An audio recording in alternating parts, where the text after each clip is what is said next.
All right.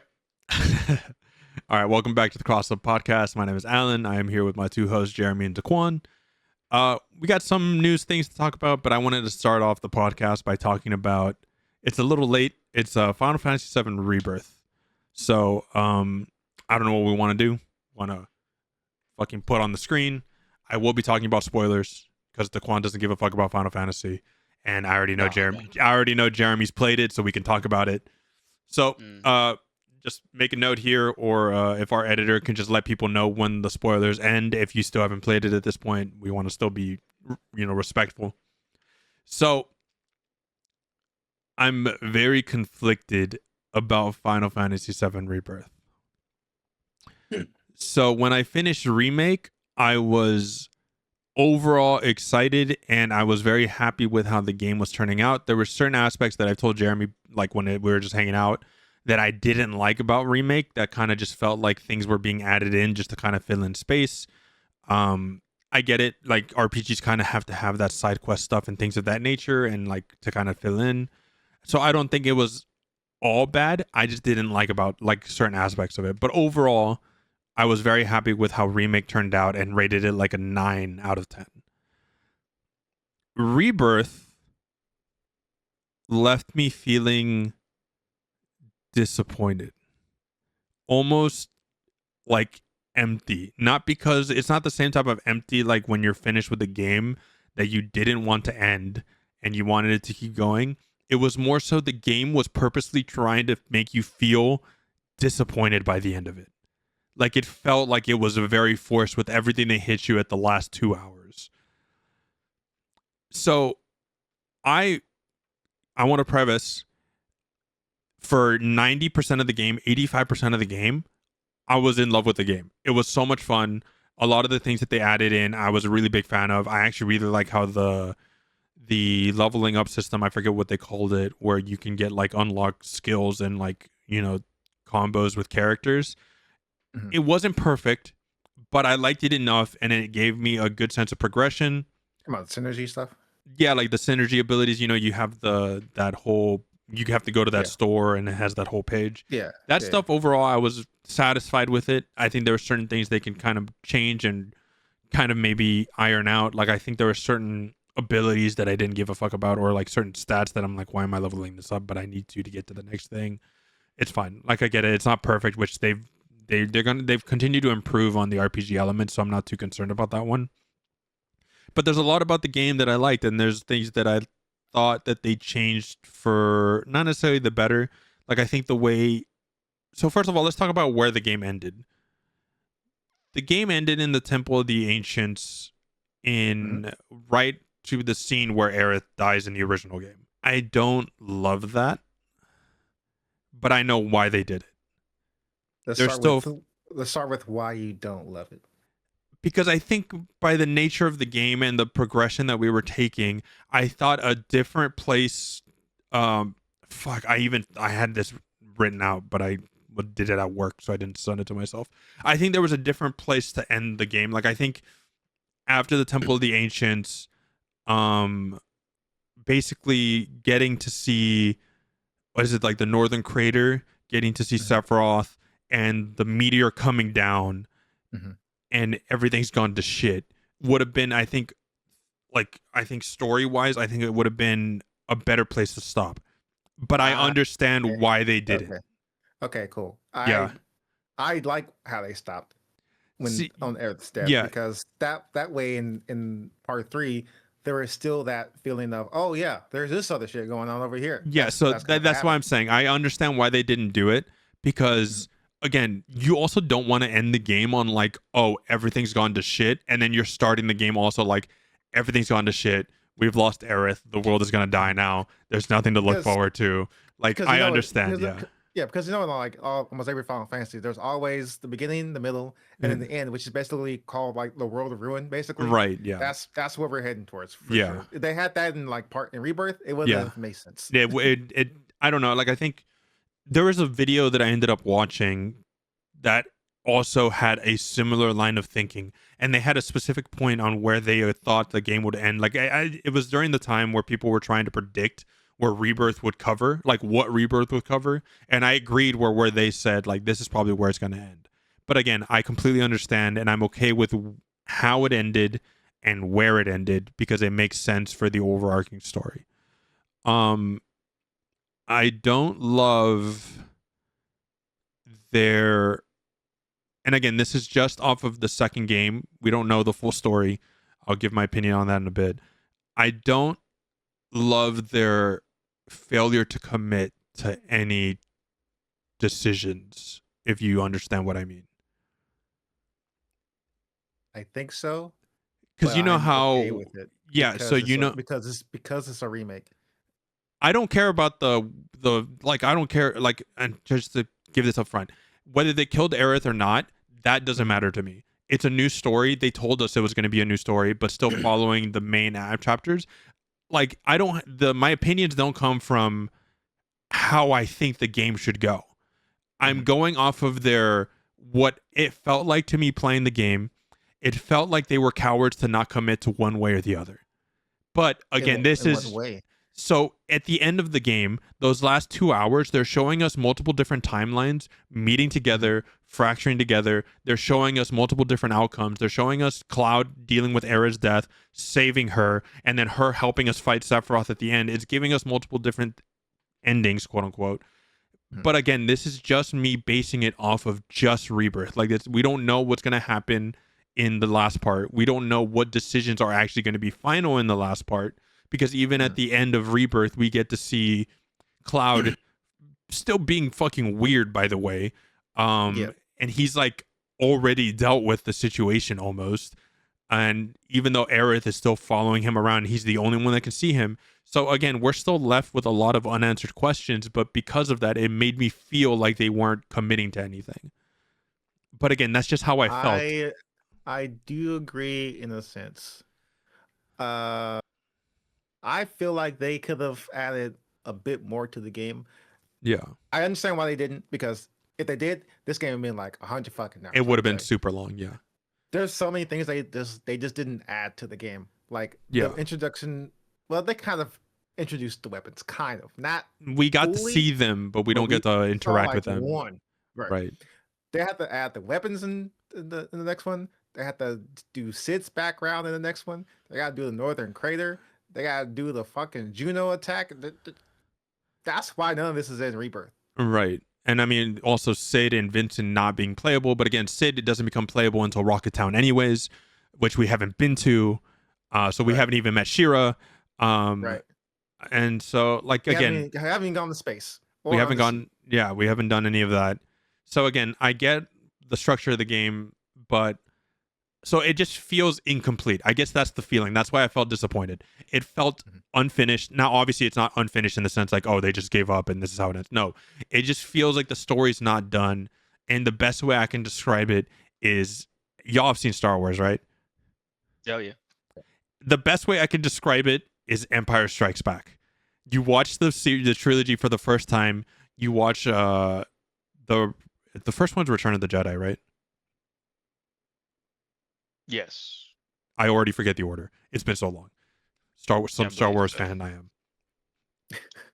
am. So you watch Return of the Jedi, which is a great fucking film, by the way. And then you watch Empire Strikes Back. Now, without any knowledge outside of, like, let's say you're just watching these for the first time, like I did when I was super young. When I watched Empire Strikes Back, it felt unfinished. It felt really disappointing. You watched Luke lose the fight against Vader. You find out Vader's his fucking dad. Everything's gone to shit, and then the movie just kind of ends. It feels like it abruptly stops. And then obviously you watch the last movie, which is fucking great. It cleans everything up.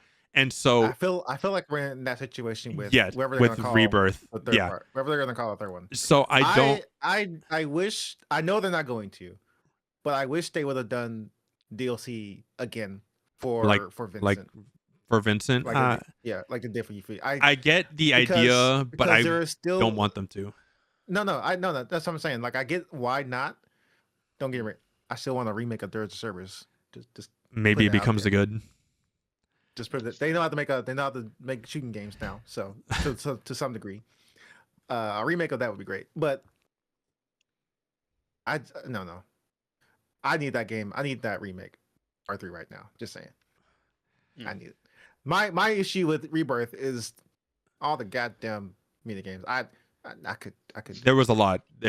Like even when you're not, no, dude. Even when you're just doing the main story, which is what I did, because right now I'm playing through all the Final Fantasies, and I made myself not move on to 9 until I finished Rebirth, and so there's no shot I was doing any side content other than like a couple of missions to raise affinity with Tifa, because that's like just, you have to do mini games to progress. Yeah, you have to use I think minimum you're doing like 6 or 7 to just get through the main story.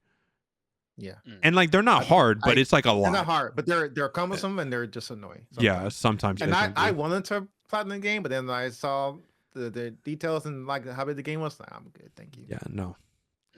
And for those Star Wars nerds, it's A New Hope, The Empire Strikes Back, and then Empire Strikes Back, and then Return of the Jedi. Okay, that's what it is. Yeah. So they'll angry Star Wars mobs. Don't worry. Yeah. Don't be mad out there. Okay, we got you. But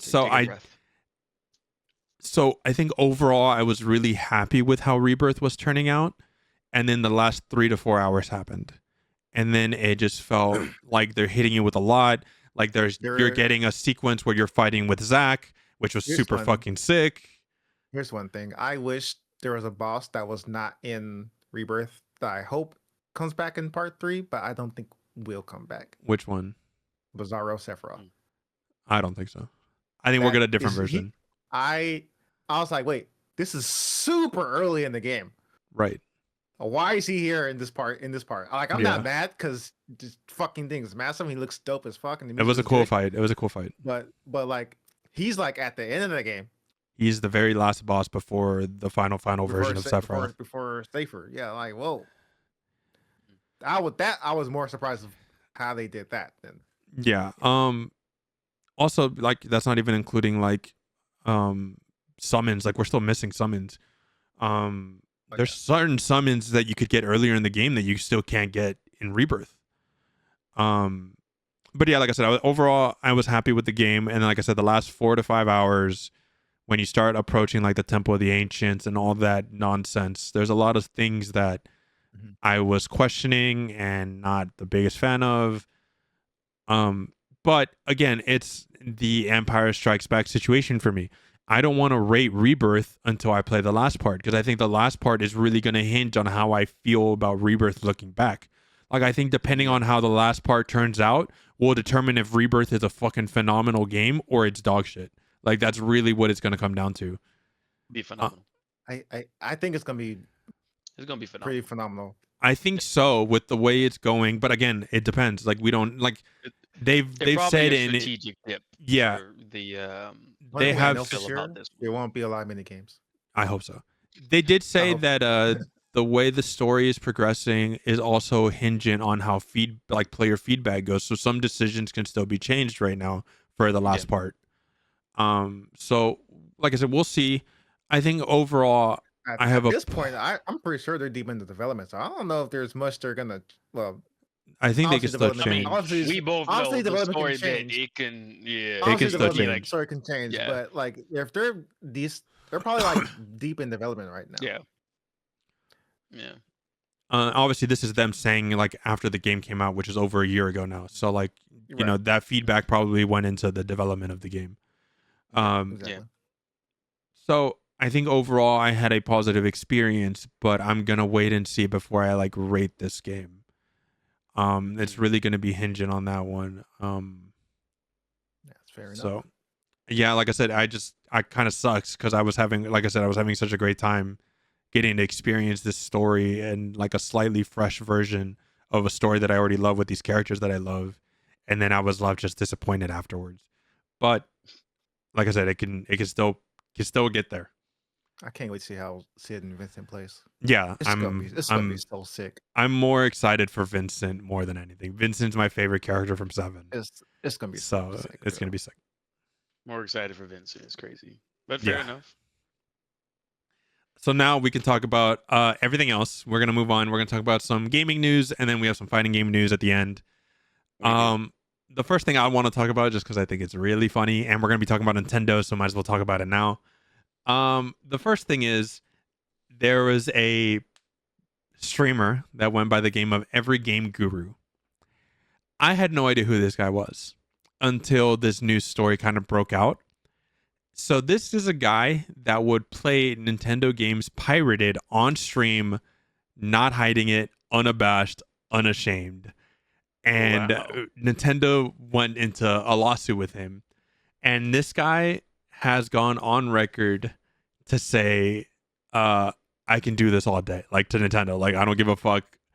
He has tweeted out, I think this is a tweet, should have done more research on me. You might run a corporation. I run the streets. Like, this man did not give a fuck. My God. He was unabashedly like trying to be like, you can't dictate what I do. Like, it's this guy is so fucking funny. Basically, after everything that was said and done, after the lawsuit, obviously because it's pirated games and things of that nature, Nintendo was gonna win.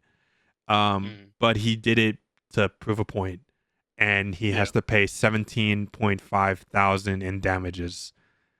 So what's the point he's trying to prove? I looked into it, and I think it's more so I think it was the fact that some of those games by Nintendo can't even be purchased without a high price.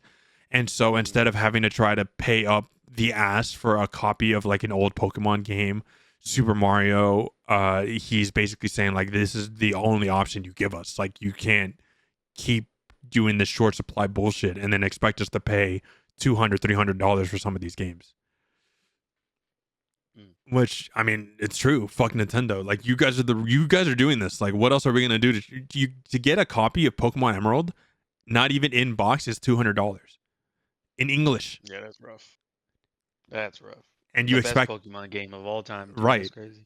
Like, here, you know what? I'll look it up right fucking now. They all the $15,000 on Fanatics Collect. Yeah, so right now I'm looking at price charting, which is like what is the market standard for resellers. So right now, the lowest price for a Pokemon Emerald, not even in box, $200. The medium price is $632, and the highest price, which is going to be like either sealed or complete in box, is $2,500. That's wild. So when the median price for your fucking game that's 25 years old is $600, you can suck my balls, Nintendo. I'm gonna pirate your shit. That's crazy. Which honestly, it doesn't take them crazy just to, put it on a cartridge and no, it doesn't. Like, it doesn't.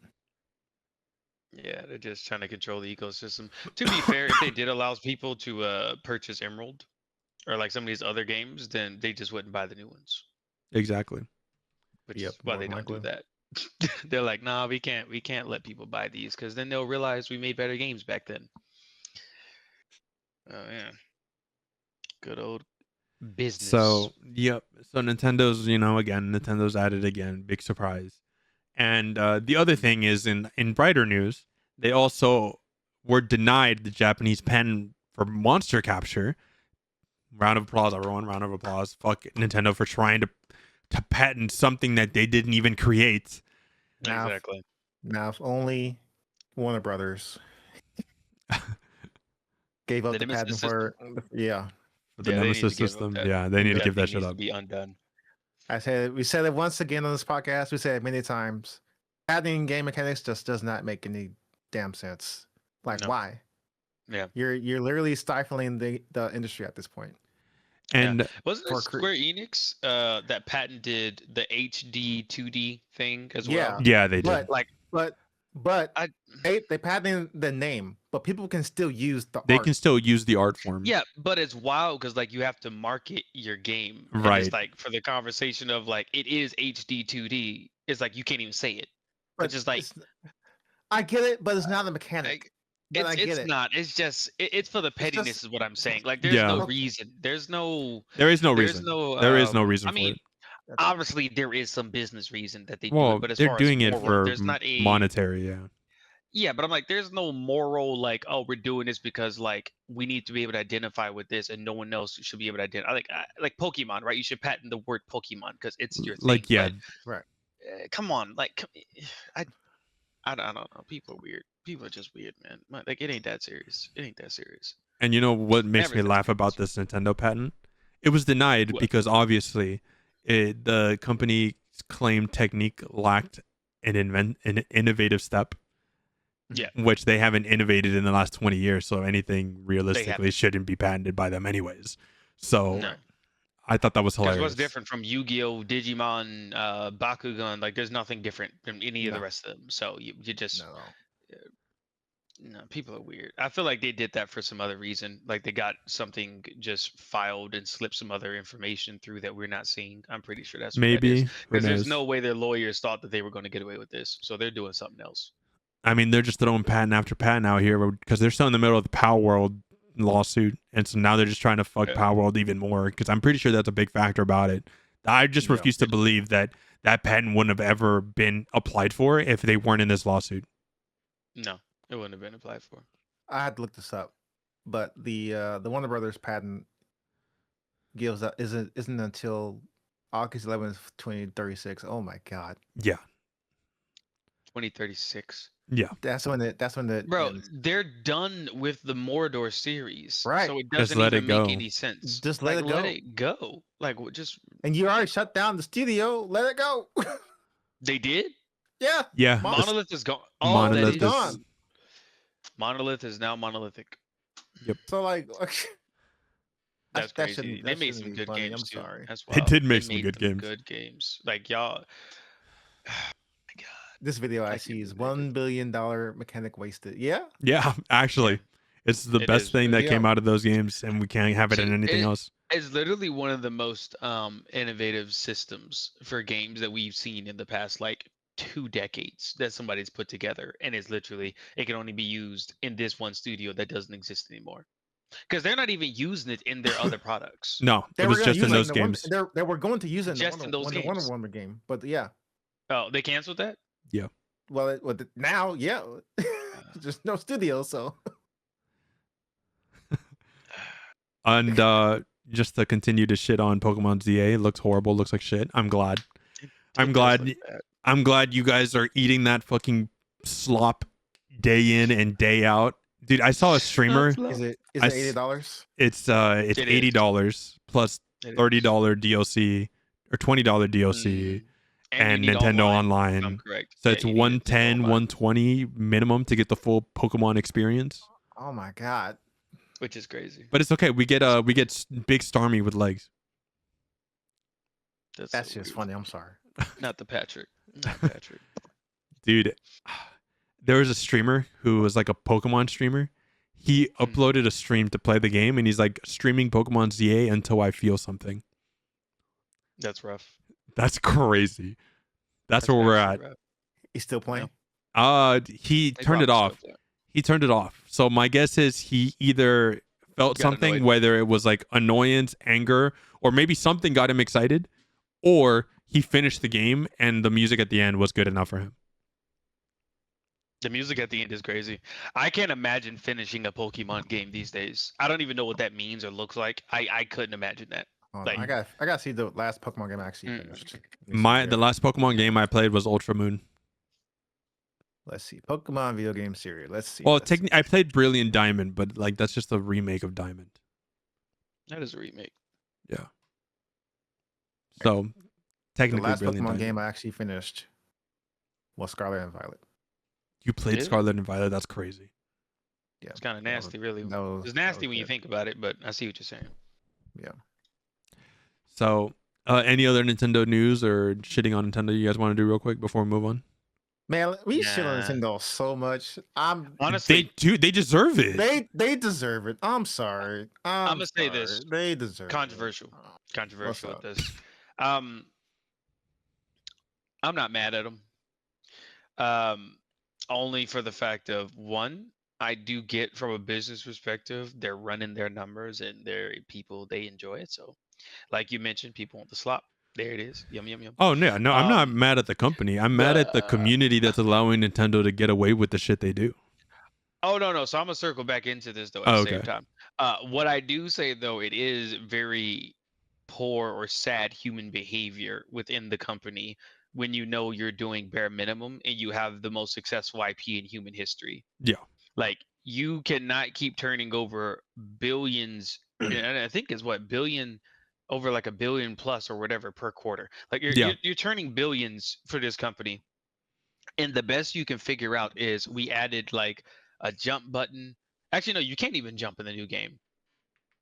You've added like ladders and stuff. There's verticality now, and like the action, like the battle system is just slightly different. It's like billions of dollars. Like where's their like the R&D? Just to give you a ballpark figure, what they report. Yeah. Obviously, we don't know if that's accurate.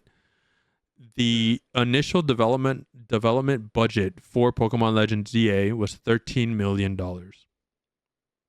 You did not just say 13 budget? million. 13 million for the entire game. That's what they reported, like based on like beta build showcased and like leaks and things of that nature. So it's not even been confirmed by the company, but leaked budget is 13 million. Who made that game? Who do you think? Game Freak. Game Freak. Okay, I'm gonna tell you how much that cost. Hold up. Game Freak. 13 million just sounds so low. It is for Pokemon. With how much money they make? Right. No, that is not low for them because they own. So Game Freak. Where is this one located? It's in Japan, right? Yeah. So they're in Japan. The U.S. dollar still weighs more than what do they use? They don't. Well, use this is based on yen. So they did 2 billion yen. This is their currency. Yeah, so there's 2 billion yen. And how long did it take? When did this game start? I don't know.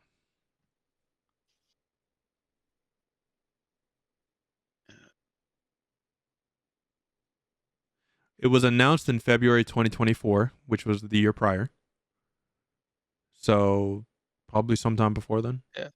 So to put it into context, you said before 2020 It was they announced it February 24th, 2024. Which means it was probably already in development 2 years before then. Probably. Somehow. Yeah. So we'll give it a 3-year cycle. Yeah. So 3 years at 200. So we're going to average that. Let's say 220 employees because there's a little bit of overhead. So 220. And we're going to go ahead and say the average is 100,000 at Game Freak is what it's been reported. Because their entry thing is offering 70K is what they have up here on one of these things. Okay, so if that's the case, we're going to put them at 200 people. Let's say 200, just in case they have a little bit of those folks. Let's go ahead and times this by 80K. Right? All right. Where's the green tax hat for the Quan? Yeah, so I think whatever they told you, what was that number you said? 2 billion yen, so 13 million. 13 million. So 13 million would get them through a year of pre-production. Oh, okay. So that's probably what that build cost, not necessarily like what the no, and that's the initial development budget. Yeah, I would imagine just to get that build, they probably burned through 16. But if they were running this for 3 years, the Pokemon, I mean, and again, because I'm marketing and all the other stuff, and because it is Nintendo, they technically don't have like crazy overhead for like the like tech debt and stuff like that. So I'm gonna ballpark it. Pokemon, this new Pokemon has probably cost around like 80 million, like 60 to 80 million to put together. Only because that sounds more believable. Yeah, it's about 80 to 60 million, and that's for the time frame. Now, marketing, I'm not even talking about how much they spent on marketing because I'm pretty sure their marketing is going to be 3 times that number. So, but yeah, fun times. Sorry about that. Everybody just sitting here watching this do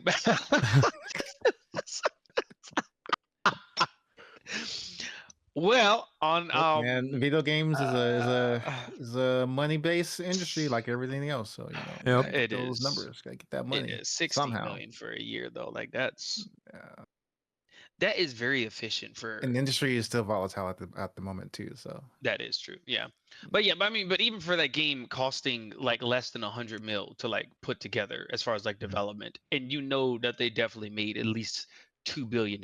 They've made at least $2 billion because they don't have to pay anybody anything. Well, yeah, because Scarlet and Violet, I think, reported 1.6 billion in revenue. Yeah,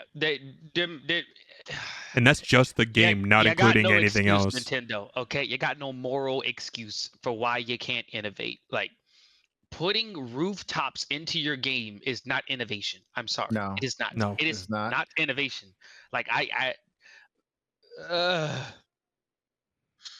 why? To be honest, Pokemon should have been playing like Monster Hunter by now. Yeah. Like, you should feel like, oh, I throw my character out and it's like a Devil Joe fighting an Anjanath. Like, that's what Pokemon should be at this point. And then you making commands on your arm like, okay, quick attack so and so, and you're just prompting them in between actions. Is that Innovation. not what? Well, I didn't play Legends Arceus. Isn't that? It's a very dumbed down, simplified version that you have to then also dodge their attacks because you have health. Yeah. You then have to like position, and your attacks can miss. And so that is their system, but very, very dumbed down, simplified, and it looks the way it does. Yeah, gotcha. Honestly, I'm not even joking. If Pokemon randomly woke up and looked like Monster Hunter one day, I would go buy Nintendo Switch. I would go get one. I'd go play the new Pokemon. Like, if it actually was like, oh, you walk out into a city and it's like, you just boom, boom, and then you want to like summon someone, and then it's like, oh, I choose you, Charizard, and he comes flying in like one of the Raytheons or whatever. I'm like, yeah, this is my game. I will play nothing else. This is fantastic. But that's some innovation, my boys. Innovate, like do that thing. And also, Pokemon should be an MMO by now. Stop playing around. We don't need yearly releases. Make it an MMO. Give people some chapters. People will pay for that. No one has to complain about the price if you make it worth the price. Right. It's fine. We did have that conversation last year of who pushes innovation. Is it indie or AAA? Yeah. Why is Pokemon not an MMO? And then we'll go ahead and transition, since we're talking about making a game worth the money. Voice actor of Lester in GTA 5 came out recently and said GTA 6 deserves to be $100. You're almost buying multiple games when you buy the one, quotations. Now, sit down, please. Yeah, please. First of all, why are you speaking about this? Shut the fuck up. Second of all, the discussion, I was telling Jeremy, and then I stopped the conversation short because I wanted to discuss it on the podcast. The discussion has never been, is a game, well, it is, part of the conversation is it worth $100? Because I'm not overpaying for a game that's just dog shit. Like, if it's not worth the money, it's not worth the money. But also, the main part of that conversation, at least to me, has never been, is the game worth its price point? It's what, as a consumer, we're allowing companies to charge us for their games and what they think they can get away with. If we allow GTA 6, whether it's worth the money or not, for $100, that's going to allow Nintendo, Xbox, and you best believe PlayStation is going to follow and start charging us $100 for all their shitty games that are 20 to 30 hours long. Yep. And funny enough, I will make this statement, and anybody can run around and check numbers if they want to. No video game is actually worth more than like $40. No. Like, I'm gonna be straight up with everybody like that want to like hear this. You as a consumer should not be paying more than $40 for a product, especially when it comes down to video games like this. It just shouldn't be done. Like, if you think about the amount of people that are purchasing this, like the volume conversation. Like, there was some indie developers that were upset about the Silk Song, like, oh, you only cost your game at $20, like, you're gonna destroy us because now we can't, That is more akin to a testament. If you have literally a good product, $20 will give you your money back. Yeah. You will make your money back. And Team Cherry spent a long time on Silk Song. A long time. Granted, there's only like 3 of those guys. So, the cost of development is a little different. And just really quick before you continue, as a side note, someone's done the math. I think it was on Reddit or a YouTube video. I can't remember.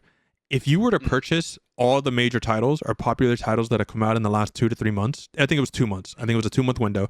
And that's not including every game that's come out. It's just like the big releases and the popular indie games. In the last 2 months, you would have spent $700. Which is crazy. That's a lot. Which is crazy. And that's like buying Battlefield, that's buying Black Ops coming out, Ninja Gaiden, Silk Song, Hades. Expedition 33 even included. Like buying the major titles, not even every single game that comes out or you're interested in, just the major popular titles. You're spending $700 in 2 months, and that's just not reasonable for anybody to spend that kind of money. And consumers just needs to be more financially literate in what they're buying. Yeah, and they're not, and they're just not. No, they're not. Like what's that team that did Arc Raiders? They did a good job pricing Arc Raiders. Yeah, that is a very good price. Very good price. Like I cannot fathom why we are still talking about should a game cost $80 when it should have never even cost 60. Like we should have never have crossed the conversation of this game costing $60. Like before there was like tech debt, there was the conversation. When I say tech debt, not necessarily like live service tech debt, but like you got to like upkeep engine and you're like worried about, okay, we need to do these things because we got like a rolling cycle for the next game and you're just like that in between. So people looking at that. Now things are so efficient, that's not a conversation. You don't have to be doing all that. If you're doing it, it's because you want more money and you're being overly ambitious. That should not be for the consumer to fill in the gap. That is a team conversation, a leadership conversation. Developers figure your stuff out, literally. Do not put it on the consumers to pay for your mess ups. That's not what this is. It's entertainment. That's it. Entertainment. It should not be, you should not be priced out of fun. That is crazy.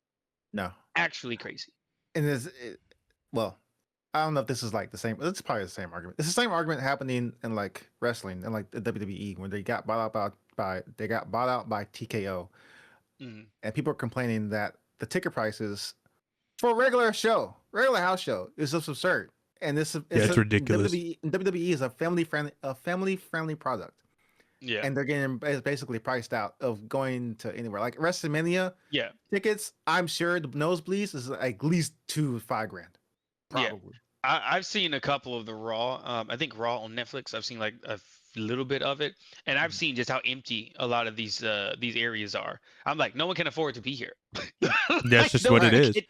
Because I can tell you right now, it's not like wrestling or WWE has less fans than it ever did before. People just can't afford to be there. Yeah, they can't afford to be there, which is wild. It's looking like, well, we got to keep up with the economy. I'm like, no, you're part of the problem for the economy. Yeah, and I think people are putting in things on the blame on the wrong people when they should be looking at TKO and like this is their problem. Yeah, because they're the ones booking like not like all the big events because they want everything to be big like the UFC. Yeah, not everything can be big like the UFC. Not every pay-per-view or PLE needs to be a WrestleMania. No, and not every game needs to be Red Dead 2. Exactly. Just gonna put that out there. People used to say Skyrim, but Skyrim was relatively cheap compared to Red Dead, so I'm just gonna put that out there. I mean, yeah, you can. You ain't got to do this. Like, let's be real, dude. If like, even then, right? Like, even when we get those big sales on Steam. Thank God I'm on PC for that. Sometimes I still look at these games. I was like, dude, I don't even know if I want to pay the $30 for this game. Like, I have all this other shit that I have to buy or play or pay for. Like, it's crazy. Yeah, definitely getting. I'm glad it's now November because not buying any more games for the rest of the year except for maybe two. Of course, because Black Ops 7 comes out. I'm not buying Black Ops 7. Oh, that reminds me, dude. I saw. I think it was a tweet. I'm not buying Black Ops 7. I think it was like a tweet or something. Someone said Black Ops 6 comes out or Black Ops 7 comes out in a week or two or whatever. Rest in peace, Battlefield. I was like, no one's playing your bum ass fucking Black Ops, bro. No one's playing Call of Duty. Even all the Call of Duty streamers aren't playing Call of Duty right now. Right. They have I mean, I'm pretty sure they have numbers, but every COD player that I watch on stream is playing Battlefield right now. I mean, as they should. For obvious reasons. As they should. Like, I would give it to DICE, or I'm sorry, Battlefield Studios. I'm correct myself. Yeah, Battlefield Studios now. I don't know what this rebranding is supposed to do for people. Like, oh, we're different. No, you're not. You're still DICE. You're still the same people. What's the other people's not Criterion? 343. Oh, no. I'm trying to remember who the mixture is. It's DICE and somebody else that makes I thought it was Criterion. Is it not? Motive. Yeah. Motive. Like, you're still Motive and DICE. Like, you ain't even for the 343. I'm like, you're still 343. You're gonna rename yourself Halo Studios. You still 343. Like, it's doing nothing for nobody. I don't know what you're doing here, but I agree. No, I agree with you. Yeah, they innovated really well with Battlefield 6, so they deserve all the hand claps. They did. Yeah, good. And then speaking about Battlefield, the season 1 is here. which brings all the microtransactions, the battle passes, which a lot of people are getting negative reviews. But like, dude, if we're being real, it's not priced like Call of Duty's bullshit, and it's not necessary for the game. If you don't like it, just don't pay for it. Like, I don't see the reason to complain. I've said this a million times. Yeah, just don't pay for it. Like, I love Battlefield, and guess what? The Battle Royale, it's a lot of fun, but I'm not buying the Battle Pass. No. Yeah. No. Like, and honestly, with that Battle Pass thing too, it's not even like COD to where you're getting like Beavis and Butthead skins out of the Battle Pass, or you're getting like rainbow guns or some weird, Jigsaw outfit or whatever. Is just like it's literally Battlefield Nicki skin. Minaj. Like there's no weird crossovers. You just straight up military. That's it. Just which most people won't buy anyway. That's the funny part. They're gonna see it and say like, I don't stand out enough, and it doesn't justify me purchasing this. So whatever. And that's it. It's so easy. But, don't buy it. Yeah. No. And it's also like, again, I get it if the Battle Royale is not for you, but why complain about it? Why give mixed reviews on Battlefield because they're adding in a mode that you're never going to touch? Yeah, that you don't have to play. So you don't have to download it. Oh, you do, because there's an update. It's an update that goes because you don't get a different like browser for it. So you do have to download it. But again, you still don't. Yeah, I wish you'd have the option to like if you're never going to play it, don't download it. Yeah, just don't download it. But so that's like the one thing I could beat. But like, I'll see a lot of reviews like, this is not why I bought Battlefield 6. Then don't play it. And it's like, so why are you posting this is not why you bought it? Like, just literally just don't interact with the content. Like, there's literally, you have to go through menus to interact with that. So you deliberately went through menus to interact with it to be upset. Right. Like, it's just kind of weird to me. Like, I don't and know. like, Also, say what you want, dude. But the Battle Royale is getting my friends like Elisa and Xeon, who've never don't like Battlefield, but they're enjoying the Battle Royale of Battlefield, and they think it's a lot of fun, and they're enjoying how the game plays. I was like, yeah, dude, it's Battlefield. Like, it's just good. I sent you guys Steam chart numbers before that. Yeah, those numbers. Oh yeah, it was kind of rough. And it's just Steam. And that was before the Battle Royale dropped, so I can't imagine what it is now. Actually, you know what? Let's find out. Like, it's still about the same. Like, still like 500,000 plus for Battlefield 6 and like. Yeah, so all time peak jumped up to 656, and the 24-hour peak was 533,000, which is really funny because as of an hour ago, the most recent numbers, it's 531. So you're on average every day getting 500,000 people. I really wish we can see console numbers. I wish we could. Because we know like a majority of the player base still for gaming is done on consoles, so I wish we would have that in metric. It's I can't. Wait, I'll look into that part. Right. I'll look into that part. Let me just put that. I'll look into that. But speaking of consoles, segue over to this little Microsoft conversation. Oh yeah, let's talk about that. What do you got to say about this? Console Wars dead? Is that what you're going to tell me? Well, or is it back stronger than ever? No, it's all funny to me because like I don't think there's ever been a console war. No, I mean, I think I've always thought it was stupid to begin with. Yeah, it was kind of stupid. Like when it comes down to who puts more effort into the gaming, it's always going to be Sony, because that is like one of Sony's big breadwinners. Like without the gaming division for Sony, I don't know what their market would look like what their revenue would end up doing.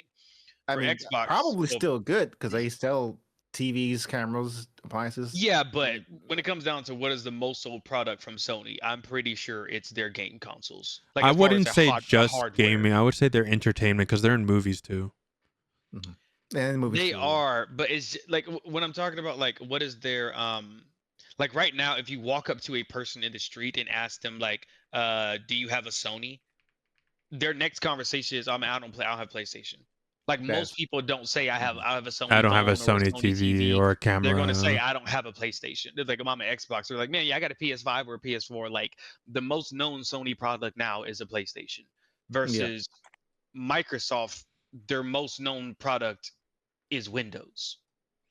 Like it's always been their Windows suite. So for Xbox has been a very interesting thing just to watch, especially like being an observer, but then also like having a little bit of time in the Xbox umbrella and just kind of see how people operate, how they do stuff. Oh yeah, you're right. Gaming and network services based on I just saw that. It's by a pretty good margin. Like it's their thing. So like Sony is going to be the one who's in the lead here because they have to. Without that, I don't know what Sony would do. I have no idea what they would end up doing.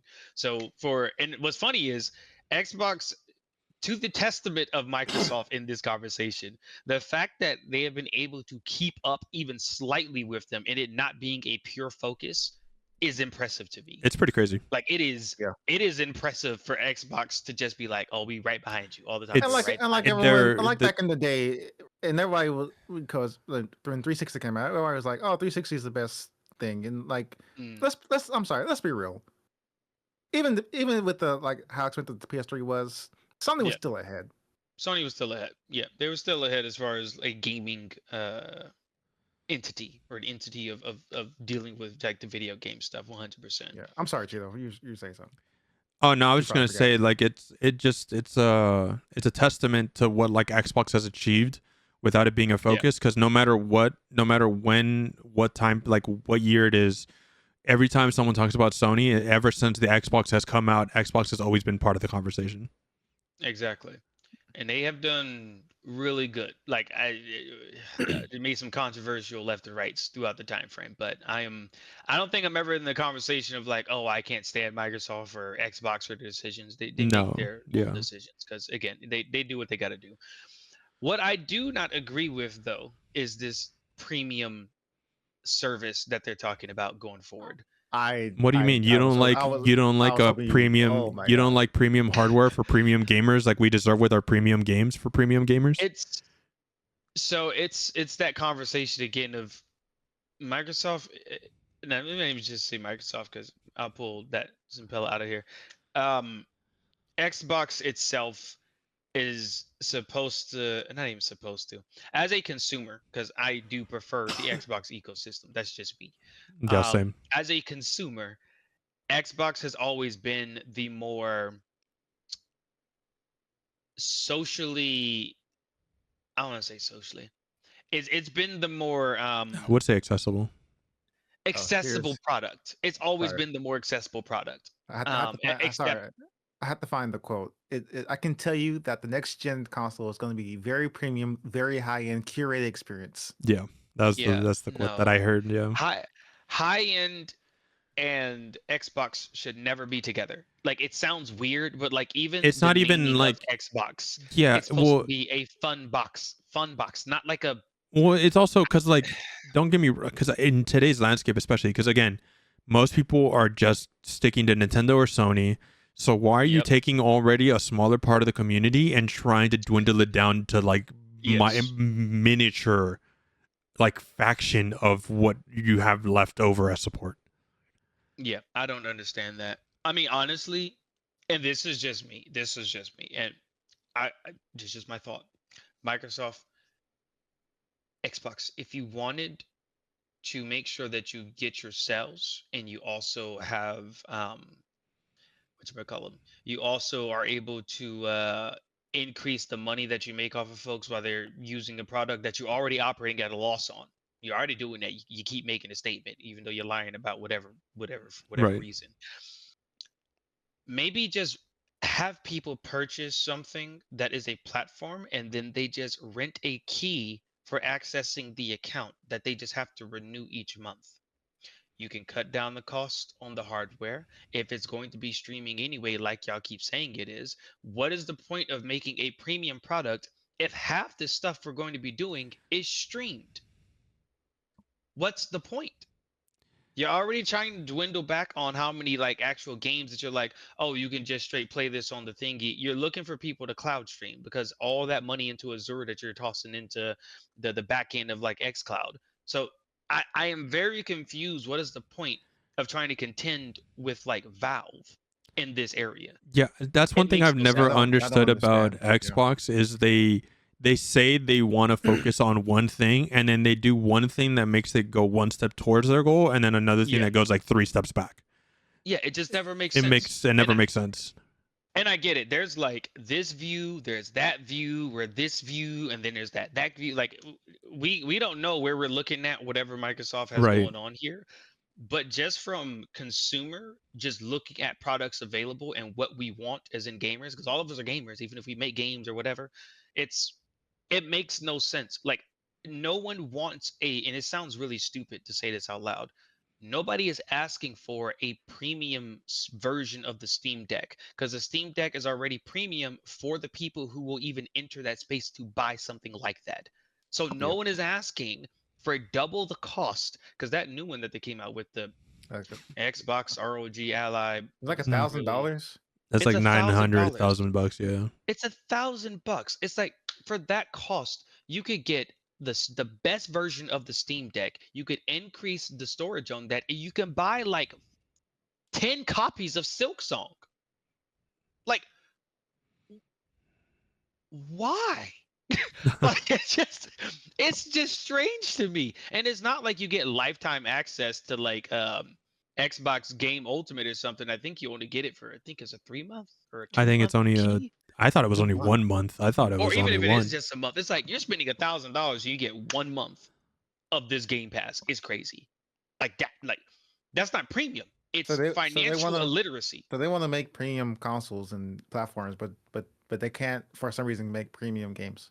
Yeah. No, they can't, which is wild. And to that point, I don't. Go ahead. Actually, go ahead. So for me, it makes even less sense of why they bought Microsoft and Bethesda. I mean, about Activision and Bethesda. Yeah, it's like I mean like that part for their market valuation. I'm pretty sure that's why that conversation is, because you get between Bethesda and Activision, I think that was $105 billion. Yeah, because Bethesda was like 35. Was it 30 billion? I thought it was 40. They bought Bethesda. That was more. Was it 30, 40? Okay. So yeah, but between the two, they're like 100 and something billion added to their valuation. So, and that's for the Xbox division. And then you keep canceling games that people want to play. Yeah. That too. So. And you keep putting out stuff that nobody wants to play. And then whoever greenlit Redfall, I am so sorry. I am so sorry to this person. Whoever said yes to Redfall. This was before they got bought too. Yeah. It was before they got bought. Whoever said yes to Redfall, I'm sorry. We should just gotten Dishonored 3, but you know, it is what it is. Without going too off topic, what I was trying to get at, it's talking about the Xbox. Like, I'm so happy that Xbox as an entity has done what they've done over the years, and they've tried, and they have evolved. They've evolved the formula crazily. Like, they have done an amazing job, even with Game Pass. I think it is a good service at the end of the day. I think it's a good idea. To the point of the costing, that should not have gone up. I don't care what anybody says. That should not have gone up. No, Microsoft Azure is I want to say is the second. Actually, no. It is the number one leading cloud computation. Like the way that we're handling any of our like cloud stuff. It is the number one, and then AWS. And then so AWS like when it comes down to then when it comes down to like, can we support this? Is it going to be like, you know, are we like, how much money are we losing by having xCloud? You own it. You are not losing. Okay. There's amount of money you want the return. Stop worrying about that. It sounds really crazy, right? Crazy concept. Chill out. You are pretty much the largest entity on this planet. Okay. Most of us can't turn our computers without seeing your name. Don't worry about it. Do not worry about it. Xbox, this little bubble right here. Do not worry about it. Pull the price back, let people enjoy it, and then guess what? They might actually keep paying for it. Because your website crashed because people were trying to unsubscribe.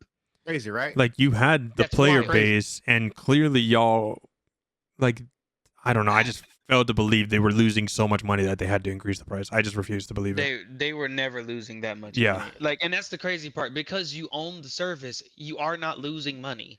Like, I was like, oh, well, we have people, and like we're paying them to do this, and we're looking for this money in return, so we're not getting it.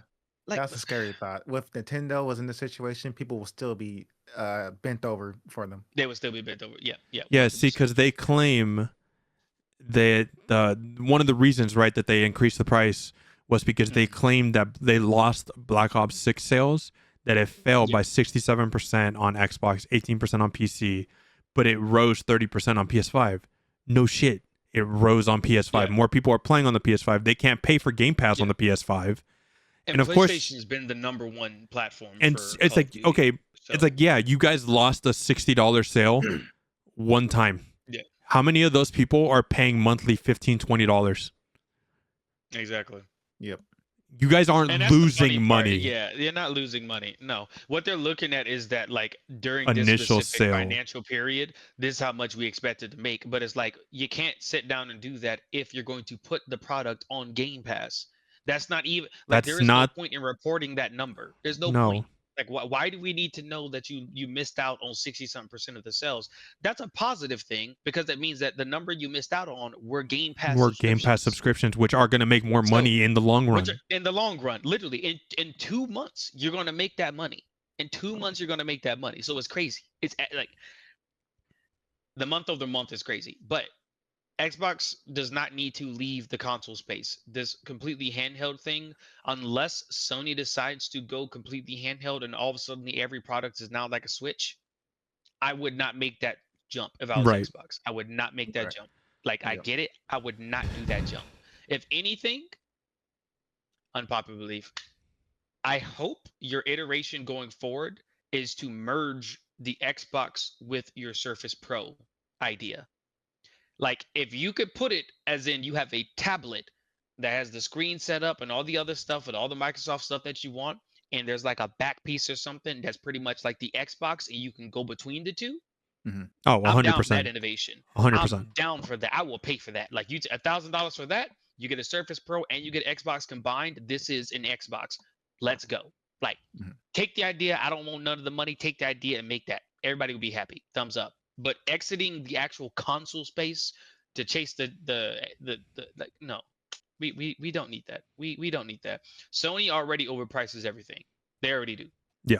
Ridiculous. Everything is premium to them. They're not even on Apple's level, and they're asking Apple prices.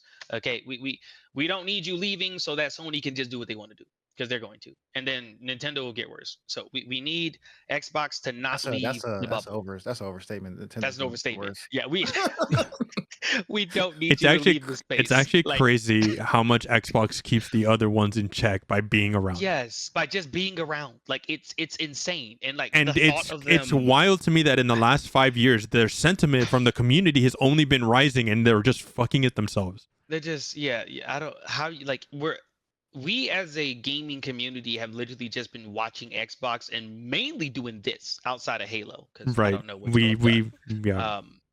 Even closing studios, folks can see that and be looking like, man, that sucks. Like, we don't like what's happening, but they still support Xbox. It's like, look, at the end of the day, we get it. Their money and all this other stuff. We feel bad for everybody, but like, look, what are you doing with these decisions? And we're just like, hopefully it's a good thing. Hopefully it's a good thing. Phil Spencer comes out. Hopefully it's some good stuff. But it's like, you move that part. If you move out of the space. Don't worry. Here at Xbox, we're family. Here at Xbox, we're family. Here at Xbox, we are family. We are family. We're family. I honestly, this is just my prediction. If Xbox pulls out of the hardware, the traditional hardware conversation, and it's just Sony and Nintendo doing what they want to do, I'm going to say before 2030, about 40% of people are priced out of video games. Oh, 100%. Out of like being able to enjoy video games. And at that point, I hope we all can read good books. Like, I hope all the books will be banned. What do you mean? All the books will be banned. That is true. That is true. Banned books. I mean, that's another discussion. That's another discussion. But I just, dude, it's really sad to just trying to imagine Xbox not being a traditional like hardware console provider, or like console. Like, it's just weird. It is weird. And I'm not one of those like back in my day we gotta sit here and like no, none of that nonsense. It's like, I don't think we as a gaming, and it's weird to say society, as a society that enjoy video games, I don't think we are ready for the impact of Xbox leaving the console space. Like that's weird. And even if they're like, "Oh, we're not leaving, we're just evolving it," you're not No, evolving it. you're This is leaving. you No, you're exiting not. it. You're literally leaving. Like that ROG Ally life thing, you have left the console space. That is not a console. That's why when someone says the Steam Deck, we don't say it's a console. It's a It's Steam a Deck. Steam Deck. Like It's just a it is handheld not a. device. Right. So uh To keep talking about Xbox, Daquan, yeah. your boy Todd Howard. What the fuck? Mm-hmm. What with him? So they did a kind I of. didn't see him. I didn't see him yesterday, so I don't know. You didn't see him yesterday? Oh, my bad. So they had they had the Fallout Day celebration, usually followed by news. Yeah. And it just continues to prove that Todd Howard is still butthurt about the superior Fallouts that we got Fallout 4 Anniversary Edition. Well, the worst one. Look, Fallout 4 is the worst one? I thought in comparison to Fallout 3 in New Vegas, yes. It is worse. I thought 4 is better than 3. I think it plays it plays better than 3. It plays way better than 3. Story. But the story, the content, the story, yeah. I don't know. No matter what anybody say, I still got some I got some admiration for the Todd. Good man. I don't know. Bethesda's in a weird spot. Like, I really wish that they would have like a return. I wish. Yeah, I was gonna. I wish. Like, don't get me wrong. I wish. Like, I don't expect anything crazy from Bethesda. Like, I know what I'm getting when I go to Bethesda games, and I wish I would be excited when they announce something. But now I'm just like, I ignore it. I'm disappointed. I don't need them to return to form. I need them to innovate on that form, because every time. That's what I was saying. That's what I was mentioning about return to form. Like, Bethesda used to be the innovative studio. Like, they would have like new tech. They would be pushing new ways of like exploring and doing stuff. But no, we've had 15 years of the creation engine. Yeah, it's 15 years of creation. So it's like, because the jump from like Arena to Daggerfall, like that tech that they pulled off for Daggerfall was crazy. Like, I think to this day, I think it's still, I think it's the largest or the second largest game world ever be put together, because it's procedurally generated, right? So like they have just infinite move on. And even with like a lot of the different things for like the talents and skills and stuff you had, crazy things that they've added into that. Then Oblivion and Morrowind, like all the, and then hopping over to how they do like the storytelling for the Fallout games. They have made so much innovation, and even with like having id and everything under their umbrella, having like Doom and some of the rest of these games, they have been the innovative like spear. That's why Microsoft purchased them before. Was like, oh, you guys can push this forward, let's go.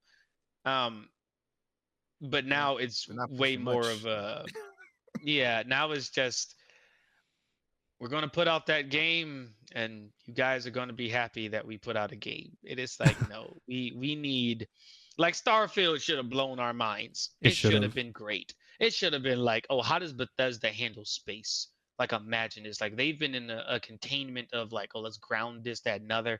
Like, we should have seen something that made Cyberpunk, and I'm not aesthetically, right? Because Cyberpunk is supposed to be like visual, just whatever you want to call it, fill in the blank.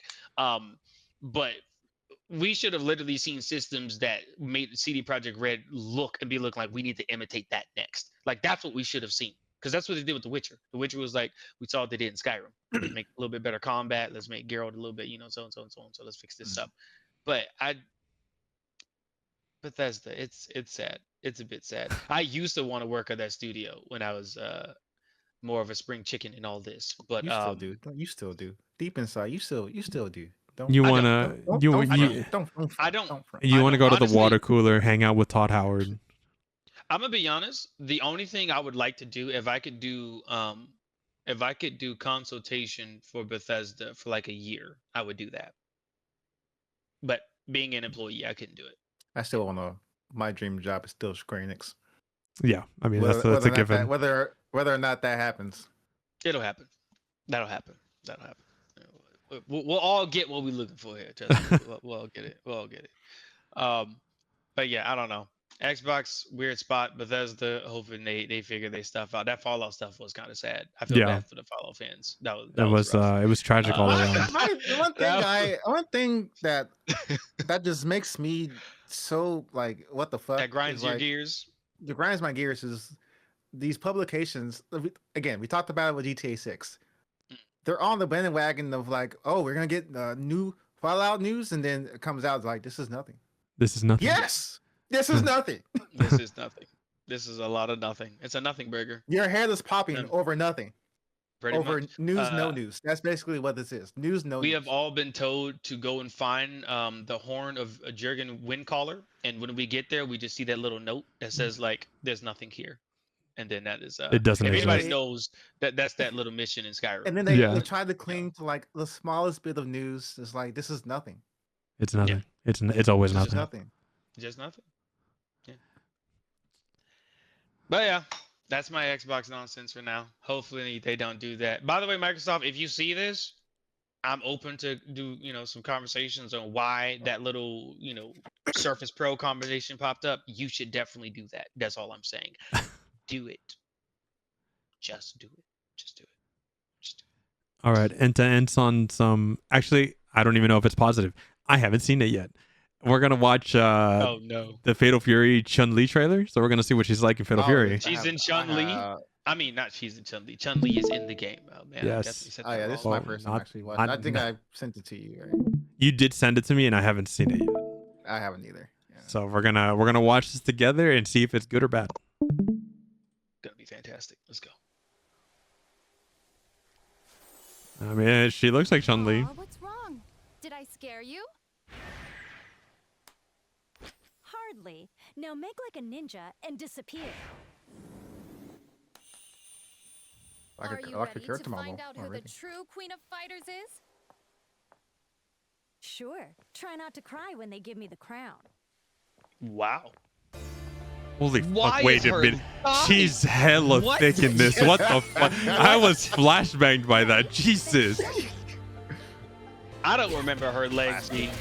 I mean, they're pretty big, but I was caught off guard by that one. I don't know about that, though. That is... I mean, it looks like Street Fighter so far. Oh. Wow. This looks good. Just so you know, Chilo, somebody already did the Evo Moment 37. Yeah, of course they did. Oh, because of the rev blow. That's pretty cool. Did you able to cancel into that? Time to show you. That some real kung fu. I'm ready whenever you're ready. Yep, to show her. Just say the word and we can hit the bricks. Oh, there's her OG outfit.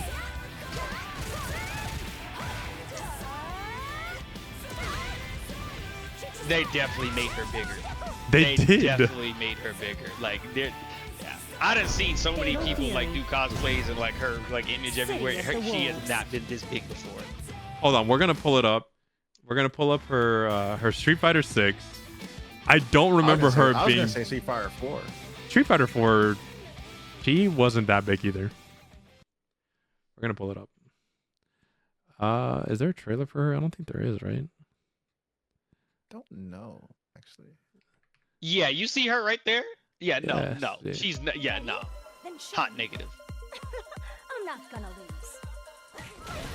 Yeah, see, she's got some big legs, but not that big.